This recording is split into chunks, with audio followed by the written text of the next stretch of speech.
নমস্কার, দেখছেন কলকাতা টিভি। আপনাদের সঙ্গে রয়েছে আমি অভিক। শুরু করছি গুড মর্নিং কলকাতা। অভিকের সঙ্গে আমি রয়েছি স্বর্ণালী।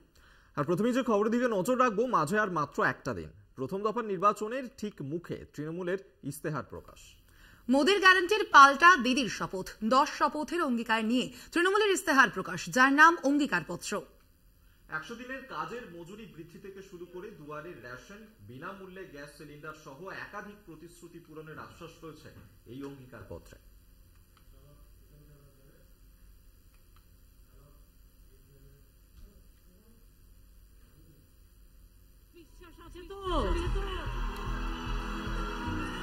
ভরসা আছে তো? আমি কোনোদিন মানুষকে ঠকাই নাই। মোদির গ্যারান্টির মতো মিথ্যাচার নয়, মমতার গ্যারান্টি মমতা নয়, মা মাটি মানুষ। বিজেপির ইস্তাহারে মোদির গ্যারান্টি হিসেবে উঠে আসে দুর্নীতি দমন, গরিবদের পরিষেবা, নারী শক্তির বিকাশ সহ বিভিন্ন বিষয়। जब से मोदी का एक गारंटी कार्ड आया है, टीएमसी के लोग डबल बौखलाए हुए हैं। পাল্টা বিরোধীরা আওয়াজ তোলেন, কৃষকদের উন্নয়নে মোদির গ্যারান্টি কোথায়? দরিদ্র ভারত, মুদ্রাস্ফীতি, কৃষকদের ন্যূনতম সহায়ক মূল্য নিয়ে কেন নীরব বিজেপি?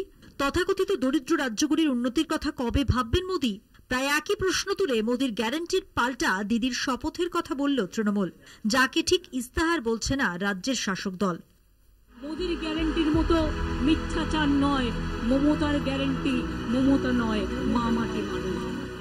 আজকে ভারতবর্ষে সামগ্রিকভাবে সমস্ত মানুষ, আমাদের দেশের মানুষ, আমাদের রাষ্ট্রের মানুষ, মহিলা হোক, জনজাতি হোক, উপজাতি হোক, পুরুষ হোক, যুবক হোক, কৃষক হোক, শ্রমিক হোক, তারা সবাই জানে একমাত্র যিনি প্রতিজ্ঞা রাখেন শপথ করে, তার নাম মমতা বন্দ্যোপাধ্যায়।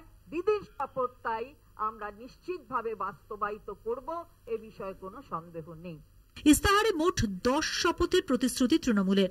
দেশ জুড়ে 100 দিনের কাজ নিশ্চিত হবে, মজুরি বৃদ্ধি হবে শ্রমিকদের, মাথাপিছু 400 টাকা, বাতিল হবে নাগরিকত্ব আইন, কার্যকর হবে না অভিন্ন দেওয়ানি বিধি। এই সবই রয়েছে তৃণমূলের দিদির শপথে। সমস্ত জব কার্ড হোল্ডারদের 100 দিনের গ্যারান্টি যুক্ত কাজ প্রদান করা হবে এবং সমস্ত শ্রমিকরা দেশ জুড়ে দৈনিক 400 টাকা বর্ধিত ন্যূনতম মজুরি পাবেন। প্রত্যেক বিপিএল পরিবারকে বছরে বিনামূল্যে 10টি সিলিন্ডার দেওয়া হবে। স্বামীনাথন কমিশনের সুপারিশ অনুসারে ভারতের কৃষকদের জন্য ন্যূনতম সহায়ক মূল্য প্রদানের আইনগত গ্যারান্টি দেয়া হবে। ধোঁয়াশাযুক্ত সিটিজেন্স অ্যামেন্ডমেন্ট অ্যাক্ট সিএএ বিলুপ্ত করা হবে, সোজা কথা, বিলুপ্ত করা হবে এবং national register of citizens NRC বন্ধ করা হবে। ইউনিফর্ম সিভিল কোড ভারত জুড়ে প্রয়োগ করা হবে না। তৃণমূলের ইস্তাহার প্রকাশের পর শুরু হয়েছে কাটা ছেঁড়া। বিজেপির বক্তব্য, বাংলা এবং অসমের বাইরে যে দলের অস্তিত্ব নেই তাদের ইস্তাহারের কি গুরুত্ব আছে? যে রাজনৈতিক দলটা বাংলার বাইরে কিচ্ছু নেই, এক আধটা শখ করে আসামি আর এখানে সিট দিয়েছে, সেই পার্টির ইস্তাহারের কি মূল্য আছে? যে সমস্ত প্রতিশ্রুতি দিয়েছে, এই করব সেই করব, এটা রাজ্য বিধানসভার নির্বাচন নয়। প্রথমে কংগ্রেস, তারপর বিজেপি এবং একেবারে শেষে তৃণমূলের ইস্তাহার প্রকাশিত হলো। বাকি দুই দলের ইস্তাহার দেখে বুঝে নিজেদের প্রতিশ্রুতি তালিকা তৈরি করায় প্রথম থেকেই কিছুটা হলেও এগিয়ে ঘাসফুল শিবির, এমনই মনে করছে রাজনৈতিক মহল। কলকাতা টিভি। ভরসা আছে তো? আমি কোনোদিন মানুষকে ঠকাই নাই।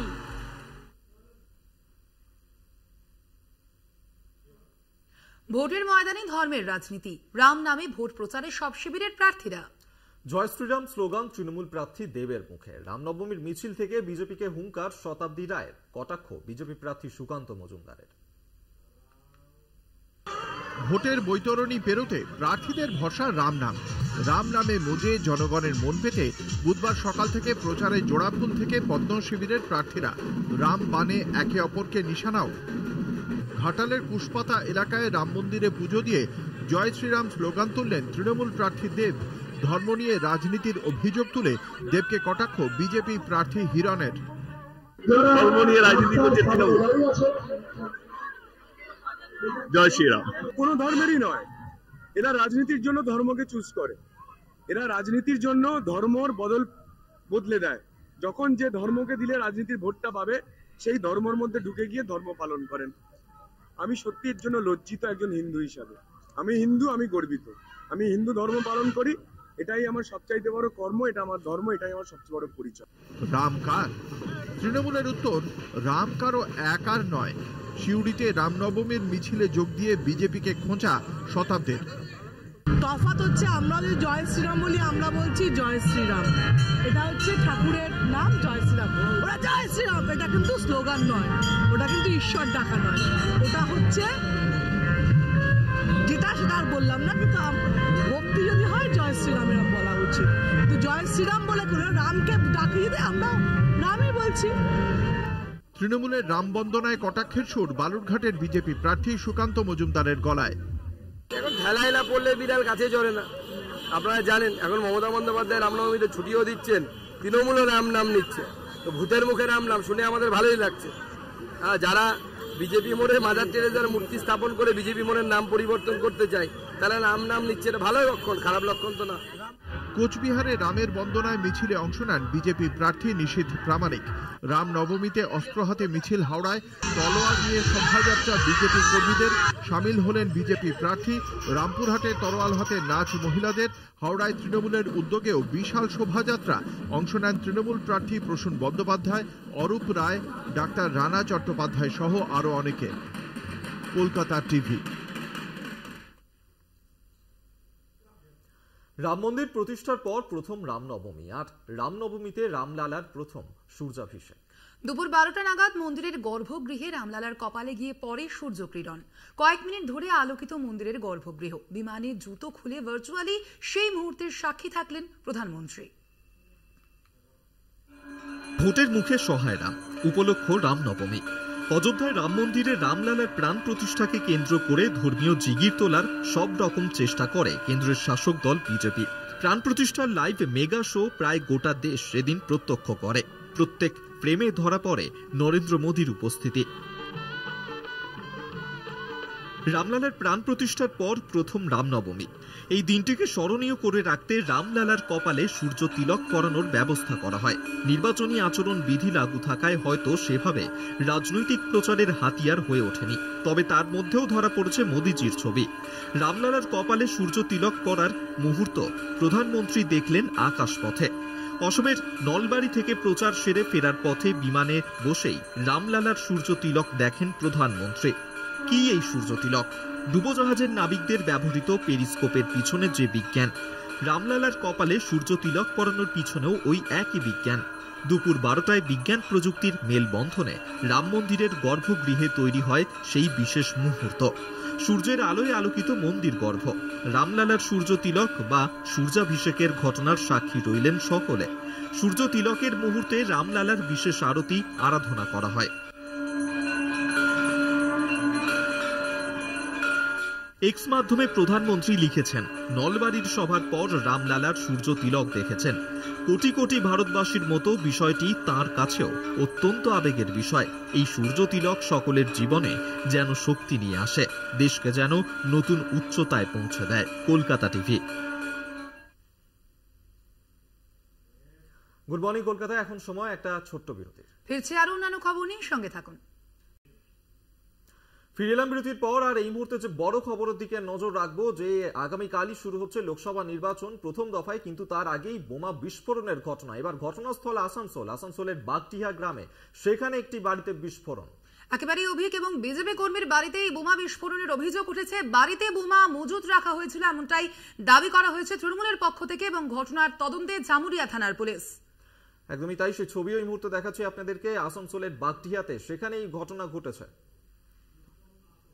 এ বিষয়ে আমরা আরো বিস্তারিত জানবো। ফোন লাইনে রয়েছেন আমাদের প্রতিনিধি উৎপল পাথর। উৎপল, ঠিক কি অভিযোগ উঠেছে, ঠিক কি ঘটনা? দেখো স্বর্ণালী, গতকাল রাতে রাত 8টা 8:30 নাগাদ জামুরিয়া বিধানসভার যে সিদ্ধপুর বাগডিয়া গ্রাম আছে সেখানে এক বিস্ফোরণ ঘটে।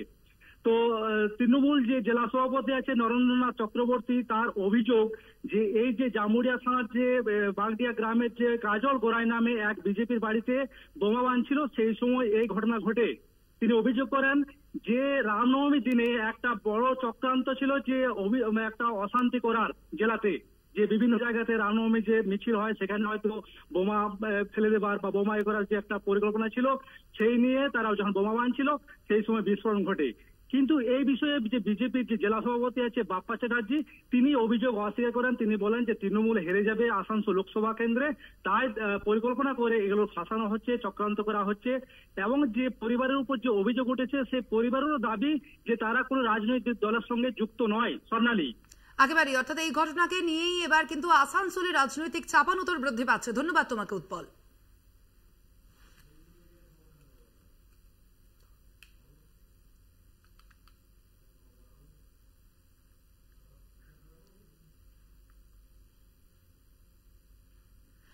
অভিক, এই মুহূর্তে আমরা এবার উলুবেড়িয়ার দিকে নজর রাখবো। উলুবেড়িয়া এবার অগ্নিকাণ্ড, আগুনে পুড়ে ছাই 3টি দোকান।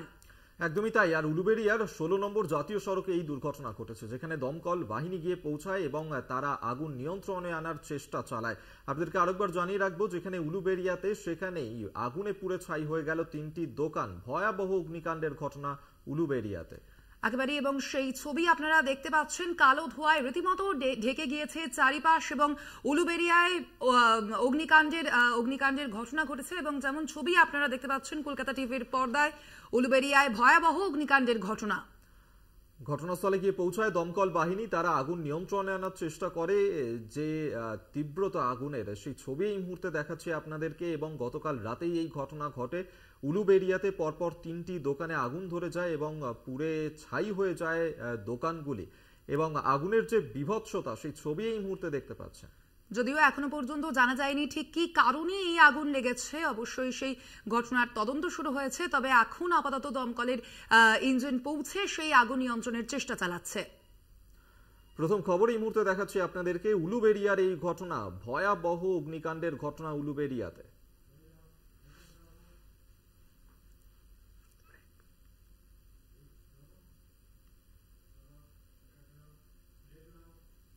এখন সময় আরো একটা বিরতির। ফিরছে আরো অন্যান্য খবর নিয়ে, সঙ্গে থাকুন। ফিরলাম বিরতির পর। প্রাকৃতিক দুর্যোগে বিধ্বস্ত দুবাই, মরুর দেশ সংযুক্ত আরব আমিরশাহিতে ভয়াবহ বন্যা। ভারী বৃষ্টির ফলে জলমগ্ন রাস্তাঘাট, বাড়িঘর। প্রবল বৃষ্টিতে বন্যার কবলে দুবাই। বর্তমানে জলমগ্ন দুবাইয়ের বিস্তীর্ণ এলাকা। মঙ্গলবার ভারী বৃষ্টিপাতের ফলে বন্যা পরিস্থিতি তৈরি হয়েছে মরুদেশে।